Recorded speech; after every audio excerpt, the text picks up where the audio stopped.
Good morning. पिछले भाग में हम लोग जो है चैप्टर 1 में यानी रिप्रोडक्शन इन प्लांट्स में हम लोग एसेक्सुअल रिप्रोडक्शन के बारे में पूरा जो है डिस्कस किए थे। आज इसी का जो दूसरा पार्ट है यानी कि सेक्सुअल रिप्रोडक्शन, इसके बारे में आज हम लोग जो है डिस्कशन करेंगे। सेक्सुअल रिप्रोडक्शन, तो सेक्सुअल रिप्रोडक्शन है। अब यहाँ पे से नाम से ही स्पष्ट हो रहा है कि सेक्सुअल रिप्रोडक्शन इज लैंगिक जनन, यानी यहाँ पर कोई न कोई सेक्सुअल पार्ट यानी रिप्रोडक्टिव पार्ट का होना आवश्यक होता है। मतलब कि जो है जैसे कोई भी प्लांट्स हो गया या एनिमल हो गया, सबसे पहले जो उसकी आवश्यकता होती है कि उसमें जेनाइटल ऑर्गन का पाया जाना अनिवार्य है। जैसे अगर हम लोग बात करें जो है प्लांट्स में, तो प्लांट्स में जो फ्लावर होता है यानी जो फ्लावरिंग प्लांट्स है, फ्लावर जो होता है ये इसका जो है पौधे का रिप्रोडक्टिव ऑर्गन कहलाता है। यानी जो फ्लावर हो पौधे का जो है रिप्रोडक्टिव ऑर्गन कहलाता है। तो इस तरह से सेक्सुअल रिप्रोडक्शन की प्रक्रिया में कुछ चीजें यहाँ पर निश्चित रूप से आएंगे। उस चीजों को पहले जान लेते हैं कि क्या क्या इसमें सबसे आवश्यक होता है। सबसे पहले इसमें जो है सबसे पहली प्रक्रिया इसमें आएगी, देखेंगे कि इसमें जो है मियोसिस सेल डिवीजन पाया जाता है। यानी इसमें जो है मियोसिस सेल डिवीजन का होना अनिवार्य है। अब मियोसिस सेल डिवीजन, एक चीज और ध्यान रखना, मियोसिस सेल डिवीजन को जो है रिडक्शन डिवीजन के नाम से भी जानते हैं। ठीक है, तो कंफ्यूजन नहीं होना है। जहां पर रिडक्शन डिवीजन हो मतलब कि इसको मियोसिस सेल डिवीजन कह सकते हैं। तो पहली प्रक्रिया मियोसिस सेल डिवीजन का होना अनिवार्य यानी यह पाया जाता है। इस मियोसिस सेल डिवीजन की प्रक्रिया के द्वारा यहां पर गैमीट का निर्माण होता है। गैमीट का निर्माण होता है जिसको कहते हैं गैमेटोजेनेसिस। गैमेटोजेनेसिस यानी कि फॉर्मेशन ऑफ गैमीट, यानी गैमीट का बनना या गैमीट का निर्माण होने की प्रक्रिया को गैमेटोजेनेसिस कहा जाता है। अब गैमेटोजेनेसिस यानी क्या बन रहा है, गैमीट बन रहा है। तो गैमीट करेगा क्या, तो वो गैमीट करेगा यहाँ पर जो है फ्यूजन करेगा, यानी कि मेल और फीमेल गैमीट एक दूसरे को फ्यूज करेंगे। अब ये जो फ्यूज करेंगे इस प्रक्रिया को कहेंगे फर्टिलाइजेशन। तो इस तरह से इसमें तीन जो है मेन टॉपिक आएंगे। पहला तो इसमें रिडक्शन डिवीजन होना अनिवार्य है, जिसको मियोसिस भी कहते हैं, मियोटिक भी कहते हैं, ध्यान रखना, मियोटिक भी कहते हैं अर्धसूत्री विभाजन। दूसरा है गैमेटोजेनेसिस और तीसरा होता है फर्टिलाइजेशन यानी निषेचन की प्रक्रिया यहाँ पर होना। तो तीन टॉपिक यहाँ पर सबसे मेन होते हैं और इसमें जो गैमीट बनता है उस गैमीट का आपस में जो है फ्यूजन होता है। और इस पूरी प्रक्रिया को जब जो है मेल एंड फीमेल गैमीट जो होते हैं, जब इनके बीच में फ्यूजन होता है, फ्यूजन मतलब फर्टिलाइजेशन, ठीक है, फ्यूजन मतलब फर्टिलाइजेशन भी लिख सकते हैं या फ्यूजन भी लिख सकते हैं, तब इससे बनता है जाइगोट। यानी कि एक मेल गैमीट, अगर फिगर में देखें तो एक मेल गैमीट एक फीमेल गैमीट दोनों आपस में फ्यूज हुए और इस फ्यूजन की प्रक्रिया को हम कहेंगे सिनगैमी। क्या कहेंगे, सिनगैमी कहेंगे। इस फ्यूजन की प्रक्रिया को कहेंगे सिनगैमी। इस सिनगैमी के द्वारा यहां पर जो है ये जाइगोट बन जाएगा, एक जाइगोट बन जाएगा। अभी पिछले जो है भाग में हमने बताया था कि जो गैमीट होते हैं वो गैमीट हैप्लॉइड होते हैं, जैसे ये भी हैप्लॉइड हैप्लॉइड, और इससे जो दोनों मिल करके बनते हैं उसको कहते हैं डिप्लॉइड, यानी जाइगोट सदैव डिप्लॉइड फॉर्म में होता है। तो ये जो पूरी प्रक्रिया है इस पूरी प्रक्रिया को कहते हैं सिनजीनेसिस। इस पूरी प्रक्रिया को कहते हैं सिनजीनेसिस।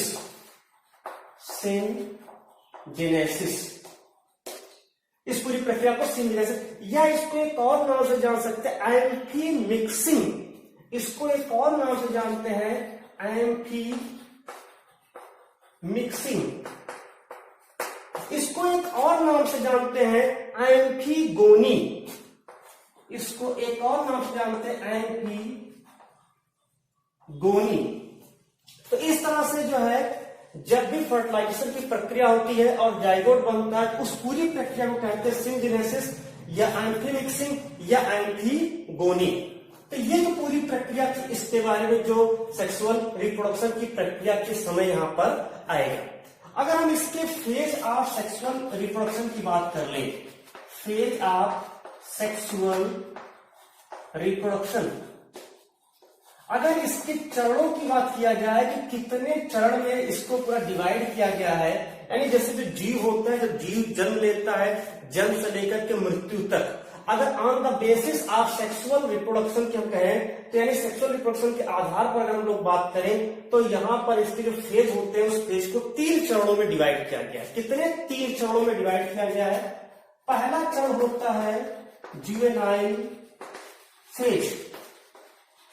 जुवेनाइल फेज जो होता है, ये जो रिप्रोडक्टिव फेज होता है उस रिप्रोडक्टिव फेज से पहले की अवस्था है, यानी कि जब बच्चा उत्पन्न हुआ और वो धीरे धीरे अपने रिप्रोडक्शन की फेज में जा रहा है, यानी कि अपने जो है जन्म की अवस्था तक जा रहा है, तो उसको किशोरावस्था यानी जुवेनाइल फेज कहते हैं। यानी अभी वो रिप्रोडक्शन के जो एक रिप्रोडक्शन के रिकॉर्डिंग वहां पर जो है, जैसे रिप्रोडक्शन लायक अभी तक नहीं हुआ है, वो अभी वो उस फेज को पहली अवस्था में है, इसको मैं जुवेनाइल फेज कहते हैं। यानी यहाँ पर क्या हो रहा है, यहाँ पर जो है वो वृद्धि कर रहा है, विकास कर रहा है, धीरे धीरे अपना डेवलपमेंट कर रहा है, और वो डेवलपमेंट धीरे धीरे वो उसको जो है उसके रिप्रोडक्टिव फेज में लेकर के जाता है। यानी दूसरा फेज आ जाता है रिप्रोडक्टिव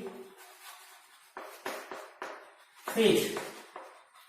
जो रिप्रोडक्टिव फेज होता है, इस रिप्रोडक्टिव फेज में यानी जो जुवेनाइल फेज से आगे बढ़ गया, अब वो जो है जनन करने योग्य हो जाता है।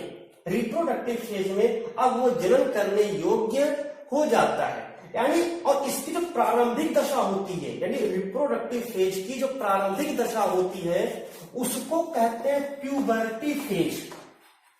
प्यूबर्टी फेज यानी कि जब प्यूबर्टी फेज स्टार्ट होता है, इसी में जो मेल एंड फीमेल होते हैं, मेल में जो है मेल के secondary sexual characters and female के सेकेंडरी सेक्सुअल कैरेक्टर, इसका डेवलपमेंट होना शुरू हो जाता है, तो इसको हम प्यूबर्टी फेज कहते हैं।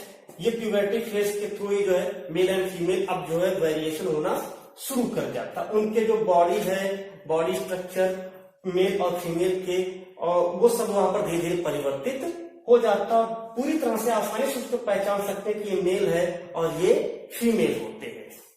ठीक है, तो ये तो था रिप्रोडक्टिव फेज की बात करते हैं। लेकिन अगर हम फ्लावरिंग प्लांट्स में बात करें, इसी में अगर हम फ्लावरिंग प्लांट्स की बात करें, पुष्पीय पौधे होते हैं फ्लावरिंग प्लांट्स।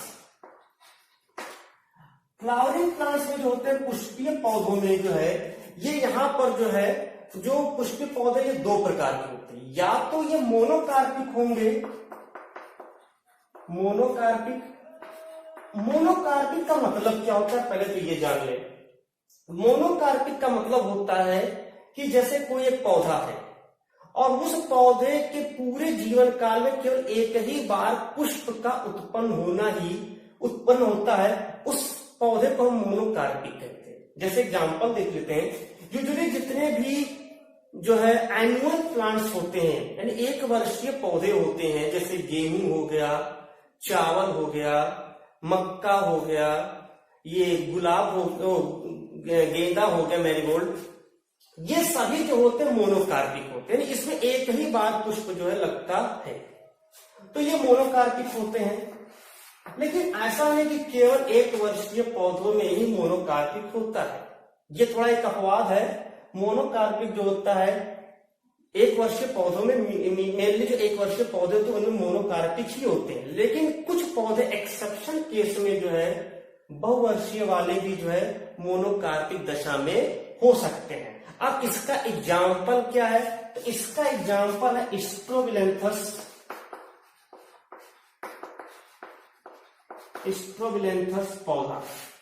तो जो स्ट्रोबिलेंथस पौधा होता है, स्ट्रोबिलेंथस पौधा होता है, ये पौधा बहुवर्षीय होता है, पेरेनियल होता है, लेकिन इसमें पुष्प होता है 12 वर्ष के पश्चात इसमें पुष्प लगते हैं। तो ये थोड़ा सा एक्सेप्शन केस स्ट्रोबिलैंथस जो होता है, ये इसको हम लोग अगर हिंदी में बोले तो इसको कहते हैं नीलकुरेंजी। नीलकुरेंजी इसको नाम दिया गया है, नीलकुरेंजी।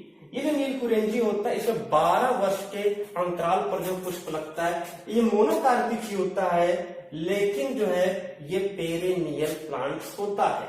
तो दूसरा इसमें होता है कि मोनोकार्पिक हो गया, दूसरा इसमें आता है पॉलीकार्पिक। पॉलीकार्पिक जो होता है ये यूजुअली पेरेनियल प्लांट्स में होता है। पेरेनियल जो प्लांट्स होते हैं उसमें होता है, जैसे आम हो गया, हर साल जो इसमें पुष्प लगते हैं।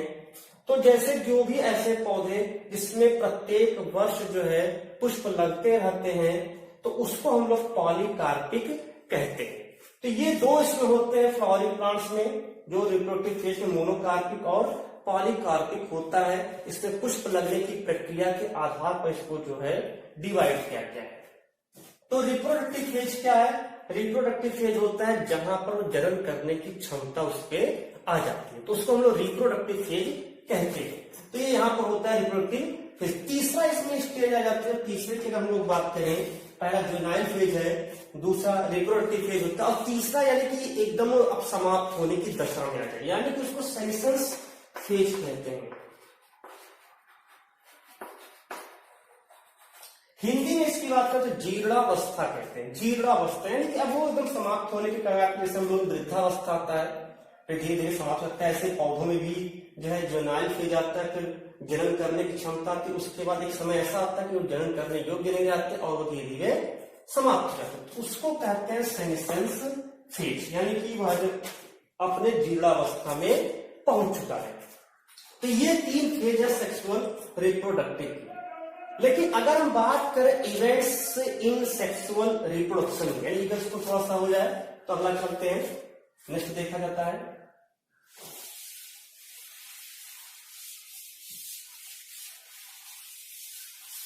अगला इसमें टॉपिक आता है इवेंट्स इन सेक्सुअल रिप्रोडक्शन।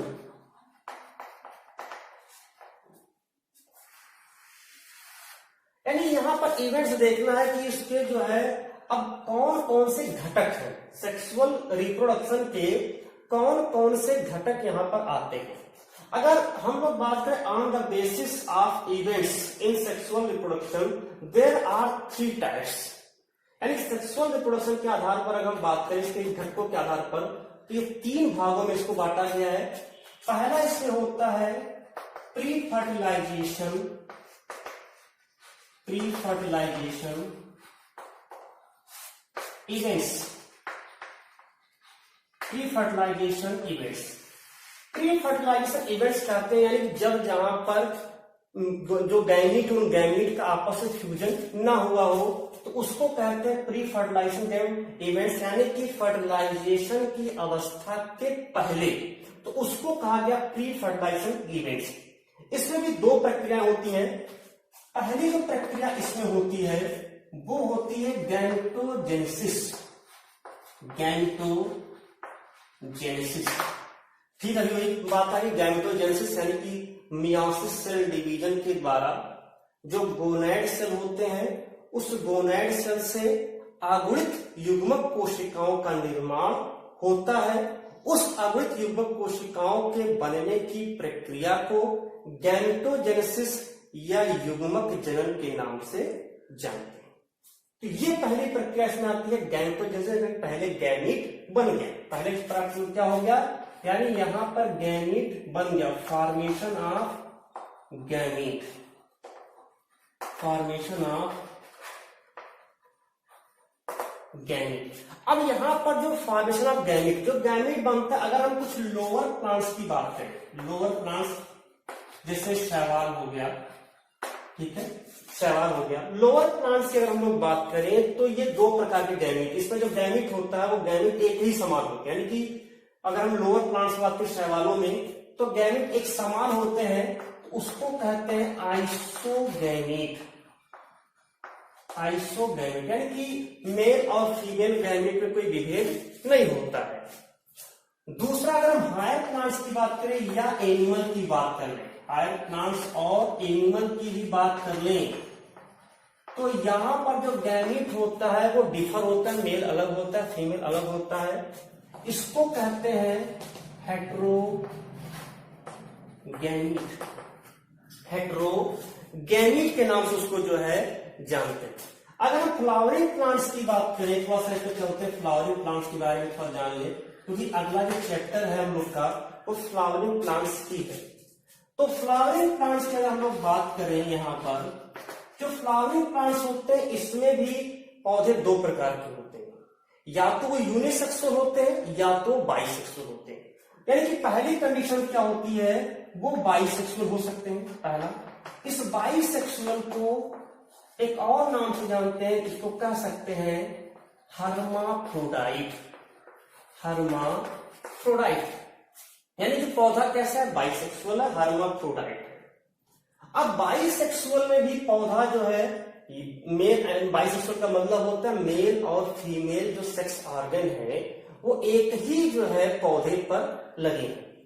लेकिन कभी कभी क्या होता है, पौधे पर तो लगे होते हैं लेकिन वो जो है अलग अलग जगह पर लगे होते हैं, यानी कि मेल और फीमेल जो होता है पार्ट वो अलग अलग स्थानों पर होता है।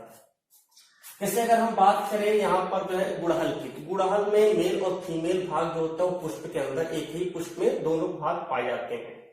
लेकिन जैसे कद्दू की अगर हम लोग बात करें, कद्दू ठीक है, कुकुरबिटा मैक्सिमा, उसमें अगर हम बात करें तो उसमें क्या होता है कि एक प्लांट एक ही होता है, लेकिन मेल जो फ्लावर होता है वो अलग होता है और जो फीमेल फ्लावर होता है वो अलग होता है। तो वहां पर जो इस कंडीशन बनती है कि मेल और फीमेल फ्लावर जो अलग अलग होते हैं उसको हम लोग कहते हैं मोनोइसियस। मोनोइसियस इसका एग्जाम्पल है कुकुरबिटा, या कह सकते हैं कुकुरबिटेसी फैमिली में जितने भी आते हैं पौधे यूजुअली वो सभी मोनोइसियस होते हैं। मोनोइसियस का मतलब याद रखिएगा कि मेल और फीमेल जो फ्लावर है वो एक ही पौधे पर है लेकिन वो अलग अलग जगहों पर है। और अगर मान लेते हैं मेल फ्लावर ही अलग है, फीमेल फ्लावर ही अलग है, तो उसको यूनिसेक्सुअल कहेंगे या उसको कह सकते हैं डायोइसियस। डायोइसियस।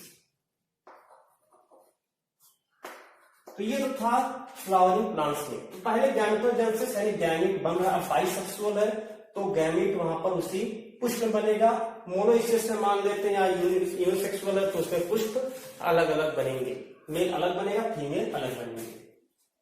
दूसरी स्टेज आ जाता है और दूसरा स्टेज होता है गैमीट ट्रांसफर, यानी जब गैमीट बन गया तो उस गैमीट को उसके निश्चित स्थान तक पहुंचना भी अनिवार्य है। जैसे ह्यूमन में होता है, ह्यूमन स्पर्म है, उस स्पर्म का जब तक वो स्पर्म जो है ट्रांसफर होते हुए जब तक जो है वो फैलोपियन ट्यूब के जो एम्पुलरी स्टेमिक जंक्शन पर बैठे हुए जो ओव्यूल सेकेंडरी वो साइट है जिसको बाद में ओवम कहते हैं, सेकेंडरी वो साइट तक जब तक नहीं पहुंचता है तब तक वहां पर जो फर्टिलाइजेशन नहीं होता है। तो वो जो जाने की प्रक्रिया यानी स्पर्म का वहां से निकल करके आगे की ओर बढ़ने की प्रक्रिया, तो वो एक मार्ग से होकर जाता है तो उसको गैमेट ट्रांसफर कहते हैं। इसी प्रकार प्लांट्स में भी होता है। प्लांट्स में जो गैमेट का ट्रांसफर होता है वो पॉलन ट्यूब के थ्रू होता है। पॉलन ट्यूब के बारे में एक बार बता दें, इसको नीट पूछा गया है। पॉलन ट्यूब जो शब्द है या इसकी खोज किसने किया, तो इसकी खोज GBNC ने किए थे। GBNC ठीक। तो ये पॉलन ट्यूब के थ्रू जो है जो मेल गैमेट होता है वो जाता है, कहां पर जाता है, फीमेल के जहां पर एग्सेल होता है वहां पर वो पहुंचता है। तो दूसरा इसमें फिर आ जाता है गैमेट ट्रांसफर। अब दूसरा इसमें आता है इसमें इवेंट्स में, तो दूसरा इवेंट्स होता है फर्टिलाइजेशन इवेंट्स। मतलब कि जैसे ये है यहां पर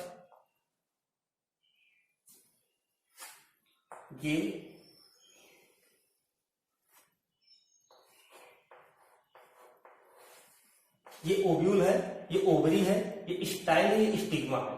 अब यहाँ पर ये gamete, male gamete, pollen grain जिसको कहते हैं, ये पॉलन ग्रेन का जो है ये यहां से प्रवेश करेगा। मान लीजिए ये आ गया पॉलन ट्यूब, ये पॉलन ट्यूब के थ्रू यहाँ पर आ गया।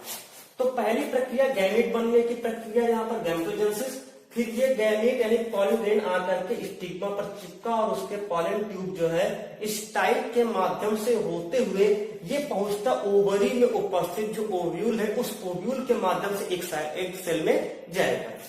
तो ये पॉलन ट्यूब अब ये अंदर तो जैसे प्रवेश करेगा तो अगले स्टेज में हम लोग पहुंच जाएंगे, कहां पर पहुंच जाएंगे, फर्टिलाइजेशन इवेंट में। अब यहां पर क्या होगा, इसका जो मेल गैमीट होगा यानी इस पॉलन ट्यूब के थ्रू जो मेल गैमीट आ रहे हैं, 2 मेल गैमीट यहाँ पर, अगर एंजियोस्पर्मी के हैं तो 2 मेल गैमीट आएंगे, जिम्नोस्पर्मी में 1 आएगा। ठीक है, तो ये जो मेल गैमीट आ रहा है, ये मेल गैमीट ये क्या करेगा, ये जा करके फ्यूज करेगा किसके साथ, मेल गैमीट फ्यूजन किसके थ्रू करेगा, फ्यूजन में किसके साथ करेगा, फीमेल गैमीट के साथ करेगा। और इस प्रक्रिया को कहेंगे फर्टिलाइजेशन, यानी कि male and female gamete fused with each other is known as fertilization. यानी यहां पर फर्टिलाइजेशन में क्या होता है, मेल और फीमेल गैमेट का आपस में फ्यूजन होता है। अब फ्यूजन भी 2 प्रकार से होता है, एक होता है external fertilization, external fertilization. External fertilization मतलब शरीर के बाहर जो है फर्टिलाइजेशन हो जाए, निषेचन की क्रिया कहां हो रही है, शरीर के बाहर हो रही। जैसे कि किसमें होती है, एग्जाम्पल की अगर बात करें तो इसके एग्जाम्पल में कुछ आता है एल्गी, कुछ एल्गी में जो है ऐसा होता है पौधों में। अगर हम प्लांट्स से बात करें तो फिशेस, जो फिश होते हैं उसमें होता है, कुछ पक्षियों में भी होता है प्रक्रिया, तो ये प्रक्रिया बाहर भी होता है। या जो है जैसे मान लेते हैं ये, हाँ कुछ वो एक्सटर्नल जो है ये एल्गी में होता है, या फिशेज में होता है, या एम्फीबियंस में ये प्रक्रिया होती है। फिशेज में नहीं होता, एम्फीबियंस में होता है एक्सटर्नल फर्टिलाइजेशन। और एक होता है इंटरनल फर्टिलाइजेशन। तो इंटरनल फर्टिलाइजेशन के बारे में जानिए, जैसे हम लोगों में ह्यूमन में जो है, ह्यूमन में इंटरनल फर्टिलाइजेशन होता है, या जैसे ये प्रक्रिया देख रहे हैं इसको इंटरनल फर्टिलाइजेशन कहेंगे। ठीक है, तो ये इंटरनल फर्टिलाइजेशन होता है। इसमें एक छोटा सा 1 नंबर का क्वेश्चन जो है बोर्ड की दृष्टि से बड़ा इंपॉर्टेंट है, और इस जो 2020 का पेपर हुआ उसमें भी 1 नंबर के क्वेश्चन एक सेट में था, और ये क्वेश्चन ऑब्जेक्टिव में था। पार्थिनोजेनेसिस एक बहुत ही इंपॉर्टेंट था, नीट में भी पूछा जाता है, पार्थिनोजेनेसिस क्या होता है, ये क्वेश्चन आता है। पार्थिनोजेनेसिस किस पौधे में, किस जंतु में पाया जाता है, यानी अनिषेक जनन किस जंतु में पाया जाता है। तो अनिषेक जनन होता क्या, पहले जान ले। यानी कि जो मेल गैमीओ, फीमेल जो ओवम है, वो फीमेल ओवम किसी के द्वारा, किसी भी मेल जो है गैमीट उसको जाके फ्यूज ना करे, बिना फ्यूजन के वो डेवलप करके एक नया जो है जंतु बना दे, तो उसको पार्थिनोजेनेसिस कहते हैं। जैसे एग्जाम्पल में इसके क्या क्या आएगा, तो इसके एग्जाम्पल रोटिफर्स आते हैं, इसके एग्जाम्पल में टर्की आता है, जंतु है टर्की। इसके एग्जाम्पल में हनी बी आता है, हनी बी मधुमक्खी। तो ये जो होते हैं ये पार्थिनोजेनेसिस की प्रक्रिया इसमें जो है होता है। अगर हम बात करें आसपास की तो लिजार्ड, छिपकली में भी जो है पार्थिनोजेनेसिस होता है, ध्यान रखिएगा। लिजार्ड छिपकली जो होता है उसमें भी जो है पार्थिनोजेनेसिस की प्रक्रिया होती है। तीसरे फेज में आते हैं पोस्ट फर्टिलाइजेशन। पोस्ट फर्टिलाइजेशन यानी जब फर्टिलाइजेशन हो जाएगा तो क्या बनेगा, तो पहला इसमें बनता है जाइगोट। पहले क्या बनेगा, जाइगोट बनेगा। जाइगोट क्या है, अभी जैसे बताया थे मेल और फीमेल गैमेट फ्यूज कर जाते हैं, फर्टिलाइजेशन हो जाता है, तो उससे जो बनता है उसको कहते हैं जाइगोट। और जाइगोट सदैव कैसा होता है, डिप्लॉयड होता है, और उसके बाद जब जाइगोट बन जाता है तो दूसरा फेज स्टार्ट हो जाता है एम्ब्रियोजेनेसिस। एम्ब्रियोजेनेसिस, एम्ब्रियोजेनेसिस का मतलब एम्ब्रियोनिक डेवलपमेंट। एम्ब्रियोजेनेसिस का मतलब होता है development of embryo, development of embryo, यानी एम्ब्रियो का विकास होना, एम्ब्रियो का डेवलपमेंट। अब कैसे होगा, यही जाइगोटिक जो जाइगोट, इसी जाइगोट में लगातार माइटोटिक सेल डिवीजन होगा। यहां पर माइटोटिक कब होगा, मियोसिस नहीं होगा, माइटोटिक डिवीजन होगा, और इस माइटोटिक डिवीजन से एम्ब्रियो बनेगा, उसको लगातार समसूत्री विभाजन के बाद एक पूरे नए जीव का निर्माण हो जाता है। तो इस प्रकार सेक्सुअल रिप्रोडक्शन की प्रक्रिया पूरी होती है। ठीक है, तो अब मिलते हैं इसके बाद जो है अगले चैप्टर पर, जो अगला चैप्टर रहेगा उसके बारे में जानेंगे। धन्यवाद।